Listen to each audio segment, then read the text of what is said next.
Hello and welcome to Elektor News Bytes, our show dedicated to updates from the world of electronics and semiconductors. I'm your host Stuart Cording, the electronics reporter. In this month's show, I'll be exploring how to move your PCB to mass manufacture with DownStream Technologies, looking at test and measurement tools that are configurable using ChatGPT, discovering a project that's rewriting sudo in Rust, covering an intelligent current sensor for high-power applications, and exploring one of the oldest Formula Student racing teams. However, if you're in a hurry, use the description below this video or podcast to jump straight to the topics that interest you. Otherwise, let's get started.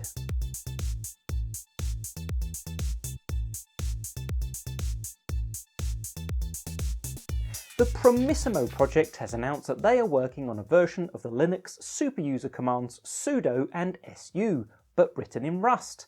The sudo RS project is supported by a donation from AWS to the Dutch software developer Tweede and Rust developer Ferrous Systems. The new Rust version should be more secure, specifically in terms of memory security. Initially, the project will focus on Linux support on Ubuntu 22.04 before adding other Unix systems later. Eventually, enterprise features such as LDAP, hostname matching, auditing and authentication will be included. The sudo RS project can be found on GitHub.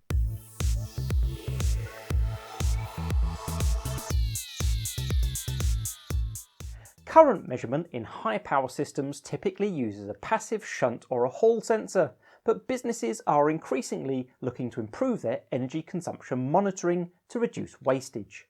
The new Digital Smart Shunt or SSD series from Riedon Inc packs a high level of integration into their shunt components.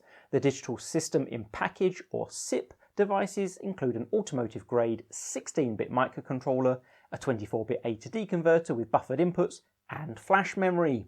This allows current measurements, battery voltage monitoring and Coulomb counting to be carried out using a plug-and-play approach.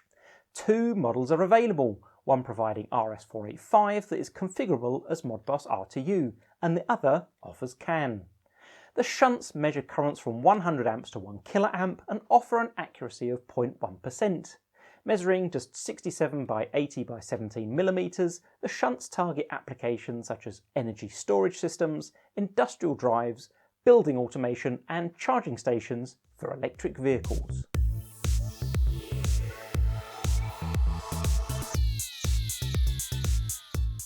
If you're regularly manipulating data or trying to determine file formats, you might like to try CyberChef. Developed by the UK's Government Communications Headquarters, known as GCHQ, the tool is hosted and freely available on GitHub. Running side most browsers, the intuitive web app can carry out all manner of cyber operations. These include simple encoding like XOR and base64, and more complex encryption like AES, DES and Blowfish. It can also create binary and hex dump output, perform compression and decompression of data, and calculate hashes and checksums.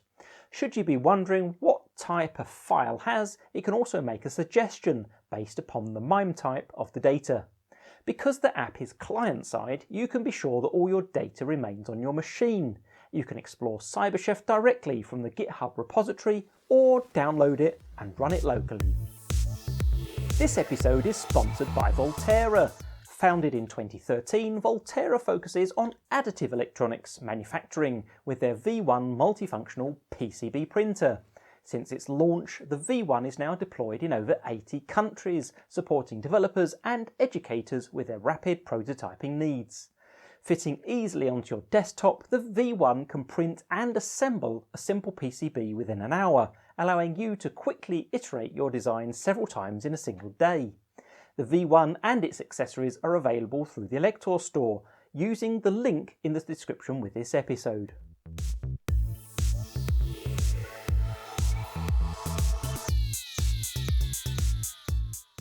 Inertial sensors are growing in demand in robotics, IoT and health applications, where the data is increasingly analysed by AI algorithms to offer advanced functionality. Mouser is now stocking the ISM330IS iNEMO inertial module from STMicroelectronics. The devices offer an integrated system-in-package solution combining a 3-axis digital accelerometer and 3-axis digital gyroscope. Thanks to an embedded Intelligent Sensor Processing Unit, or ISPU, the ultra-low power programmable core is capable of executing signal processing and AI algorithms on the edge. The inertial modules offer a full-scale acceleration range of ±2g to ±16g and an angular rate range of 125 to ±2000 degrees per second.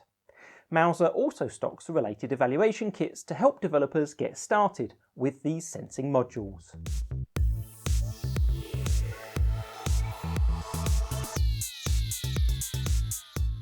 Traditional test and measurement equipment often falls short in supporting complex experiments, leaving engineers to explore approaches using FPGAs. However, this can be time-consuming and difficult for those with little to no FPGA experience. Liquid Instruments, a leading provider of software-defined test and measurement tools, is changing this with the integration of ChatGPT into its Moku family of products. The Moku's FPGA has supported customization for some time through their Cloud Compile feature, but this required a good understanding of VHDL to develop the desired functionality. Now, with ChatGPT support, engineers can use natural language commands to quickly develop their VHDL code. Rather than relying on software simulations or post-processing, Moku users can instantly deploy the code to their device's FPGA, enabling real-time interaction with real-world signals. Example use cases include advanced triggering logic, real-time signal processing for applications, or signal conditioning of sensor data. For more information, check the description with this episode for the upcoming webinar.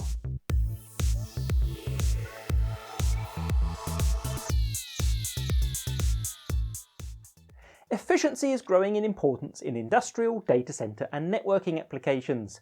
To meet this need, BelFuse has launched their TET3600, a 3.6 kilowatt titanium efficient AC/DC front-end power supply. With a power density of 56 watts per cubic inch, the unit converts up to 277 volts AC to an adjustable 42 to 58 volts DC output, offering an efficiency of greater than 97% at 50% load. The power supply uses resonant soft switching techniques in conjunction with synchronous rectification to reduce component stresses and provide industry-leading efficiency and increased system reliability. It also has a DC input voltage range of 240 to 380 volts DC. An active OR-ing device on the output ensures no reverse load current and renders the supply ideally suited for operation in redundant power systems. The TET3600 is also hot swappable and can be connected with up to 6 units in parallel with active digital current sharing. An always-on 12-volt 30-watt standby output is also provided. Finally, systems communications are provided via I2C, PM-Bus or CAN.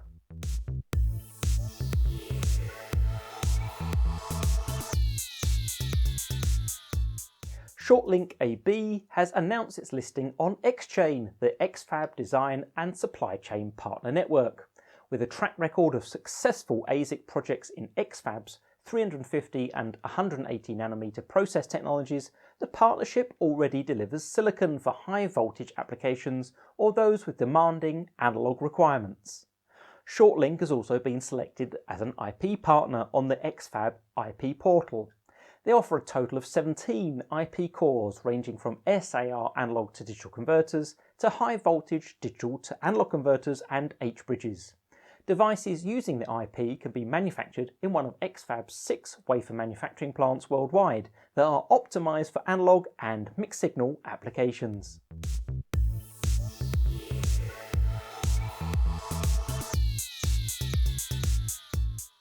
As a student, it isn't enough to learn the theory. Practical experience is critical too, which is why many students take part in their Formula Student Racing team, building an all-electric race car.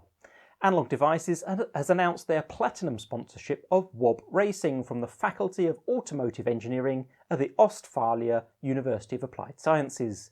Their latest vehicle, WR17, has integrated Analog Devices parts into the inverter allowing the vehicle to accelerate to an amazing 100 kilometers per hour in just 2.2 seconds. Shalini Palmer, Corporate Vice President of Sales, EMEA, said, "It's so inspiring to see these young people flex their creativity with some fantastic engineering in their automotive designs. Nurturing the future of our industry requires everyone to foster a spirit of collaboration in incoming talent."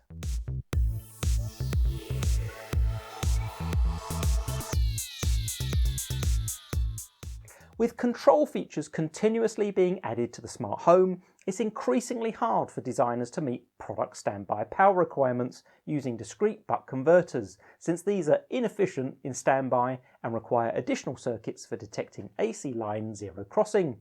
To combat this, the LinkSwitch-TNZ family from Power Integrations combines offline power conversion with lossless zero-cross detection. This enables best-in-class light load efficiencies and allows more system features to be powered while still meeting stringent standby regulations. To help engineers with their smart home designs, Power Integrations have added a new design example report, DER 867, that describes a 2-wire Bluetooth low-energy wall switch for smart lighting or motorized shading using their LinkSwitch-TNZ. It minimizes leak current and doesn't require a neutral wire. The design supports smartphone app control and draws less than 150 microamps in standby at 230 volts AC.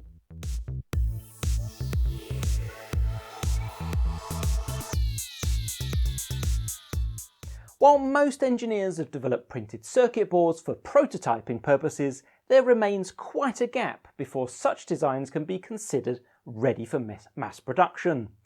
DownStream Technologies helps teams with this challenge, providing software and services for optimizing and automating the printed circuit board release process. I spoke to Rick Almeida, one of DownStream's co-founders, and started by asking him for an overview of DownStream and their products. Sure. So as I mentioned, DownStream started in 2002. We acquired CAM350, which was a CAM software package from a company called Innovata at that time.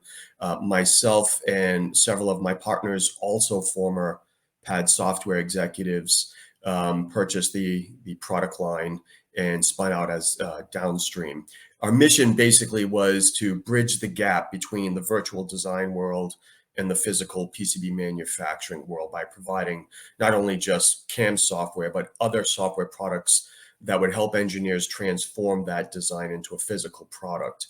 We have 3 main product lines. The first one, as I mentioned, is CAM350, which predominantly focuses on Gerber viewing, editing, netlist compare, and so forth, panelization. Building upon CAM350 is our product line called DFM Stream. And what DFM Stream does that CAM350 doesn't is focus more on intelligent manufacturing file formats like ODB++, IPC 2581, and it also has more enhanced and advanced DFM capabilities in there. All the products, even though CAM350 originated as a fabrication product, they're more geared at the design engineering community. The final product we have is Blueprint PCB, and this was a brand new approach at a PCB documentation tool that was designed to really automate the documentation process.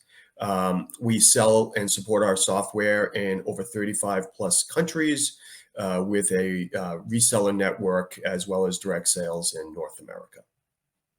Now, the big challenge with hardware design is that mistakes are costly to fix. What are the top 3 challenges the development team faces when moving their final prototype PCB to mass manufacturing? So there's 3 areas as we see. One is, are you capturing the engineering intent in the final manufacturing product? So form, fit, and function, how does that translate from the virtual world to the physical world? Can it be manufactured? Can the board be manufactured in quantity, not just in production, but also in prototyping? And then the last piece is, when you're in prototype, you may have looser product requirements or manufacturing requirements. and moving into production can increase the strictness of those design rules and requirements that you have to meet. So all three of these combined is really what we're looking at, is how you transition that virtual design database into physical tools that can be used to receive a printed circuit board back from your manufacturer. So what can be done to ensure that my PCB is manufacturable by the fabricator I've chosen? So as I mentioned, there's three areas where we do this. One, we like to figure out, can the design be built at all? So we suggest doing at a minimum a netlist compare and design rule checking to look for opens and shorts compared to the original PCB database. The next stage is to compare the design from a DFM standpoint against your manufacturer's rule set. So DFM stream allows you to model your manufacturer's rule sets and then run the design against that rule set to identify any issue that may occur in the manufacturing process. And these aren't hard open and shorts, but potential problems that could occur in assembly or further out in the field. The last piece is, will the design be reliable in the field? And again, these are more hypothetical issues, but we're trying to identify problematic areas that could cause the board to fail once it's out in a customer's hands where it's most expensive to fix. We prefer that all this is done earlier on in the design process. So CAM350 and DFM stream combined have a number of functions and features to perform this analysis at various levels so that your board meets your specific manufacturer's requirements. Now, one of the problems with Gerber files, though, is that they don't provide information on special component handling requirements or advice on assembly methods. How can design teams ensure such information is cleanly documented, but is also easy to update? Well, so ideally, if you look at your most successful companies, their method is to use best practices, which is to use intelligent design formats as opposed to Gerber and drill, and to perform DFM analysis. That aside, we know that 80 to 90% of the market is still Gerber and NC drill driven. So if you think about it, when you're using Gerber and drill information to drive production, you're basically taking an intelligent database, breaking it out into a myriad of single files. None of them have any relation to each other, and you're relying on your documentation to explain to a third party how to reconstruct that into a physical board that accurately represents that PCB database. This becomes pretty difficult. One of the things our blueprint design tool does for documentation is it allows you to read in an intelligent database instead of Gerber and drill to produce all that documentation quickly and easily, and it automates the process so that the documentation time is not a very painful process, but a very quick process. And all your assembly instructions can be captured in one central location, including your notes, your details, your drill patterns, and so forth to drive manufacturing accurately. So one last question, such a comprehensive range of tools must require significant time to learn in order to realise their full potential. Does DownStream offer any training? We do, and a lot of tools, especially when you get into the an expert level, are very deep and require a lot of training to become proficient at them. One of the things we set as our mission at DownStream is to make sure that our design tools for post-processing PCBs and verification and assembly are very easy to use, and they support the design engineer generalist who has a lot of different things to do. So the user interface and the product lines are set up so that the user can be very productive almost from day one. That being said, we offer various levels of training. We offer virtual training through Zoom meetings and so forth that we can give customers. We have a number of online video tutorials to explain how to use the product based on different categories of usage. And then on rare occasions, we do on-site training for customers to get them up to speed. That was Rick Almeida from DownStream Technologies, sharing some of the software and services they offer for optimizing and automating the printed circuit board release process.